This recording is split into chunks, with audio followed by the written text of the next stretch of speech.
ॐ यज्ञेन यज्ञमयजन्त देवास्तानि धर्माणि प्रथमान्यासान्ते हनाकं महिमानस्य चन्द्र यत्र पूर्वे साध्या सन्ति देवाः।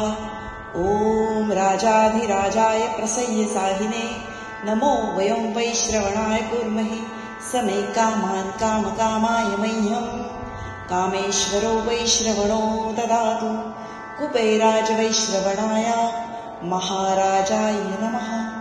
ॐ स्वस्ति साम्राज्यं भौज्यं स्वराज्यं वैराज्यं पारमेष्ठ्यं राज्यं महाराजमाधिपत्यमयं समन्तपर्यात् ईस्यात् सार्वभौमस् सार्वायुष कान्तादापरार्धात् पृथिव्ये समुद्रपर्यन्ताया एकराळ इति तदप्येष श्लोकोऽभिहितो मरुतः परिवेष्टारो मरुतस्यावसनगृहे आविक्षतस्य कामप्रिये विश्वे देवा सभासदैति इति श्रीमन्त्रपुष्पाञ्जलि समर्पयामि।